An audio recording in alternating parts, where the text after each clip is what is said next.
نحمده ونصلي ونسلم على رسوله الكريم اما بعد فاعوذ بالله من الشيطان الرجيم بسم الله الرحمن الرحيم الا بذكر الله تطمئن القلوب صدق الله العظيم اللهم صل على سيدنا ومولانا محمد وعلى ال سيدنا ومولانا محمد وبارك وسلم عليه۔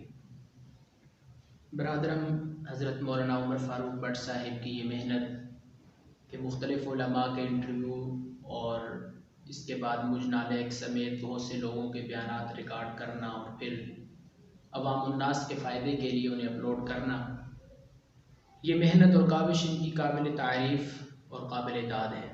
اللہ رب العزت ان کی اس محنت کو مزید قبول فرمائے اور مزید ہمت عطا فرمائے۔ آج جس موضوع پہ کچھ گفتگو کروں گا حضرت کے حکم کی تعمیل کرتے ہوئے، وہ ہے سکون قلب۔ سکون قلب کیسے حاصل ہوگا اس پہ تو میں بعد میں گفتگو کروں گا، لیکن دیکھنا یہ ہے کہ آج کل سکون قلب ہے کیوں نہیں، وجہ کیا ہے کہ یہ مفقود کیوں ہو چکا ہے، لوگوں کے دلوں کو قرار اور اطمینان کیوں نہیں ہے۔ 10 سالہ تدریس اور کچھ دیگر چیزوں کے ساتھ ساتھ جس نتیجے پہ پہنچا ہوں وہ یہ کہ گناہ کی نفرت جب تک ہمارے دل میں نہیں آئے گی اس وقت تک سکون قلب نصیب نہیں ہو سکتا۔ اب ہمارے اندر ایک سستی ہے، وہ یہ کہ ہم صغیرہ گناہ کو تو اہمیت ہی نہیں دیتے، حالانکہ حضرت عبداللہ ابن عباس رضی اللہ تعالیٰ عنہما نے فرمایا کہ کل ما نہى اللہ عنہ فہو کبیر، اللہ نے جس کام سے منع کیا وہ چھوٹا ہے یا بڑا ہے، بس وہ کبیرہ ہے۔ تو ہمیں تو یہ سوچنا چاہیے۔ پھر حکیم الامت مولانا اشرف علی تھانوی رحمہ اللہ کا قول کہ انہوں نے فرمایا کہ صغیرہ سے ہی کبیرہ گناہ بنتا ہے، جیسے ایک چھوٹی سی چنگاری ہو وہی پھر انگارہ بن جاتی ہے۔ تو اسی طرح ہمیں چھوٹے گناہ کو بھی اس نظر سے دیکھنا ہوگا کہ یہ کہیں بڑا نہ ہو جائے، اور یہی گناہ ہے، گناہوں کی کثرت ہے، نظر کی حفاظت نہ کرنا، نماز نہ پڑھنا، ذکر و اذکار نہ کرنا، دیگر معاملات کی طرف توجہ نہ کرنا جو ہمارے اوپر لازم ہے۔ ان وجوہات سے ہمیں اطمینان قلب نصیب نہیں ہوتا، اور جب تک ہمارے دل میں گناہ کی نفرت نہیں آئے گی اطمینان قلب نہیں نصیب ہوگا۔ ہماری جماعت کے ایک بہت بڑے بزرگ مولانا حسین نیلوی رحمہ اللہ تعالی، اللہ غنی کی رحمت فرمائے، مومنوں پہ تکلیفیں آتی ہیں، حضرت نے آخری عمر بڑی تکلیف میں گزاری، اللہ حضرت کے درجات کو بلند فرمائے۔ وہ فرماتے تھے کہ ہر گناہ ما فوق کے اعتبار سے صغیرہ ہے اور ہر گناہ ما تحت کے اعتبار سے کبیرہ ہے۔ ایک گناہ ہو اس سے اوپر کوئی گناہ ہے، اس حساب سے یہ صغیرہ ہے، لیکن اس حساب سے کہ ایک گناہ کے نیچے گناہ ہے تو وہ کبیرہ ہے۔ اب ہر گناہ کو ہم اہمیت دیں اس حوالے سے کہ ہم نے اس سے بچنا ہے، یہ گناہ ہے، یہ اللہ کی نافرمانی ہے، تو دیکھنا کیسے ہمارے دل میں سکون اور قرار آ جائے گا۔ یہ تو پہلی چیز تھی جس وجہ سے ہمیں سکون نہیں ملتا، اس کا سبب اور علت یہ ہے۔ اب آ جاتے ہیں اس طرف کہ سکون قلب نصیب کیسے ہوگا گناہ کی نفرت کے بعد۔ تو آج کی گفتگو ذرا صوفیانہ سی بھی ہوگی کیونکہ تصوف کے ساتھ بھی کچھ ذوق رکھتا ہوں۔ 3 چیزیں ہمارے علماء نے بتائی ہیں جی۔ پہلی ہے ذکر الہی، دوسرے نمبر پہ مراقبہ، تیسرے نمبر پہ رابطہ شیخ۔ یہ 3 چیزیں ایسی ہیں کہ جن کی وجہ سے ہمیں سکون قلب، اطمینان قلب نصیب ہوگا۔ پہلی چیز ہے ذکر الہی۔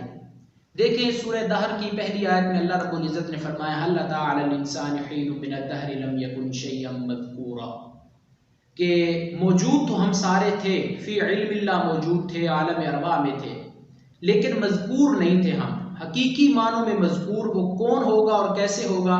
فاذکرونی اذکرکم واشکروا لی ولا تکفرون، اللہ نے فرمایا مجھے یاد کرو پھر میں تمہیں یاد کروں گا، تم مذکور بن جاؤ گے۔ تو حقیقی معنوں میں مذکور وہ ہوگا جس نے اللہ کو یاد کیا اور اللہ نے پھر اس دنیا کی محفل سے اچھی محفل یعنی فرشتوں کی محفل میں ہمیں یاد کیا۔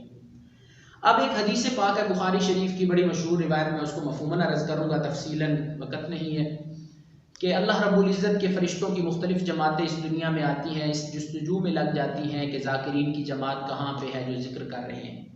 تو جب کسی ایک جماعت کو وہ جماعت مل جاتی ہے ذکر کرنے والی کو، وہ پھر دوسروں کو آواز دے کے جمع کرتے ہیں کہ یہ ہے وہ جماعت جس کی جستجو میں ہم لگے ہوئے تھے۔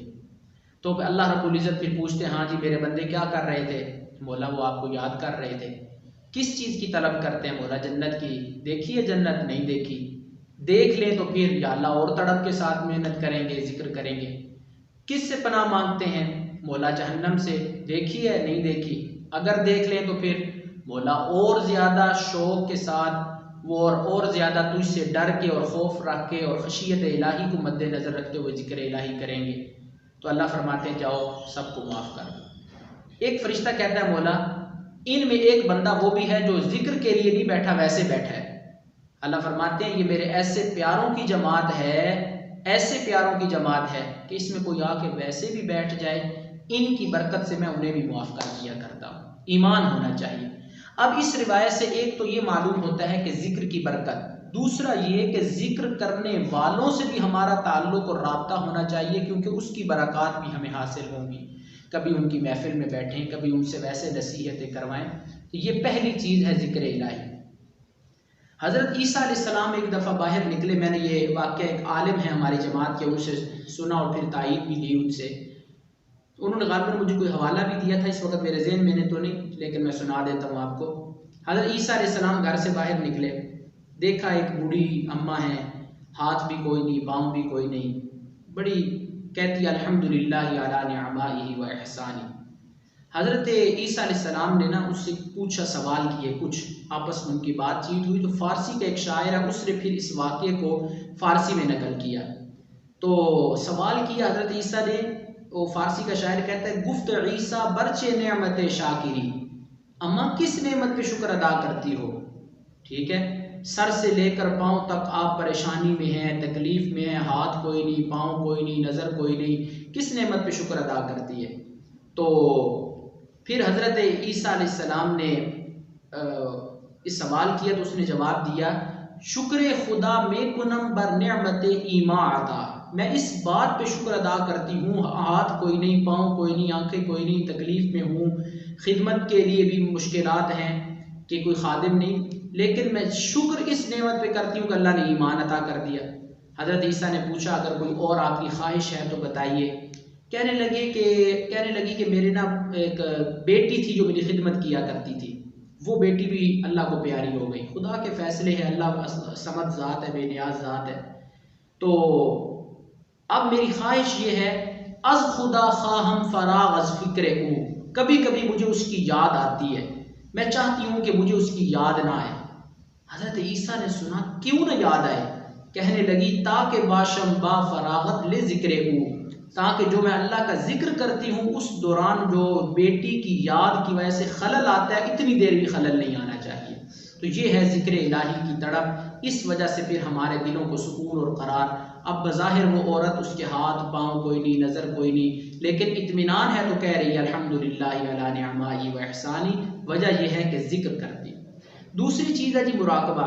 مراقبے کا بعض لوگوں نے بڑا اور سا مطلب لے لیا ہوا ہے، لیکن میں نے توحید کے دائرے میں رہ کے جو مفہوم سمجھا ہے وہ یہ ہے، اور جس کو میں اپنے لفظوں میں عرض کروں گا انشاءاللہ، اور سامعین اور ناظرین کو بہت فائدہ ہوگا انشاءاللہ، کہ کبھی کبھی ہمیں ایسے کرنا چاہیے کہ ہم باوضو ہو کے بیٹھ جائیں، یا وضو نہ بھی ہو، چاہے اپنے بستر استراحت پہ آرام کے لیے جب لیٹتے ہیں اس وقت کچھ دیر آنکھیں بند کریں، دل اللہ کی طرف متوجہ کریں اور اللہ کی نعمتوں کو یاد کرنا شروع کریں۔ مثال کے طور پہ بڑی نعمت، یا اللہ تو نے سانس کتنی آسانی سے ہمارا چلا دیا ہے، جیسے ایک نعمت یاد کریں گے اور ساتھ تھوڑا سا یہ سوچیں کہ اگر اس سانس میں پرابلم آ جائے تو کیا تنگی ہے، پھر اس نعمت پہ دل اللہ کہے گا۔ پھر ہم سوچیں یا اللہ تو نے ہمارے آنکھ کے کیمرے کو کیسا بنا دیا، ایک نظر پڑتی ہے اور پھر کیسے سیو ہو جاتی ہے بات اور تصویر، تو پھر اس نعمت پہ دل کہے گا اللہ۔ پھر اسی طرح یا اللہ تو نے آج میں نے دن میں یہ کھایا، آج میں نے یہ پیا، تو نے مجھے کپڑے دیے، تو نے مجھے ہاتھ پاؤں دیے، یہ ساری نعمتیں جب یاد کریں گے دل اللہ اللہ کہے گا، اسی کا نام مراقبہ ہے۔ اور پھر گناہ کی نفرت دل میں آئے گی اور دل صاف ہوگا، دل میں ذکر الہی سما جائے گی۔ تیسری چیز ہے رابطہ شیخ۔ رابطہ شیخ جو ہے اس کا مفہوم یہ ہے کہ ہر انسان کو اپنے اوپر اتنا اعتماد نہیں کرنا چاہیے کہ اپنے آپ کو عقل کل بھی سمجھے اور اپنے آپ کو ایک بندہ کامل سمجھے، نہیں، بلکہ ہر انسان کا ایک کوئی نہ کوئی بزرگ ہونا چاہیے، ہر انسان کا ایک کوئی نہ کوئی پیر ہونا چاہیے جو خود توحیدی بھی ہو اور متبع سنت بھی ہو۔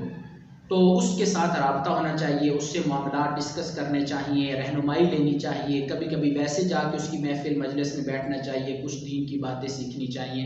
تو یہ 3 چیزیں ہیں، ذکر الہی، مراقبہ اور رابطہ شیخ کے، جس کی وجہ سے ہمارے دل کو اطمینان اور سکون نصیب ہو سکتا ہے۔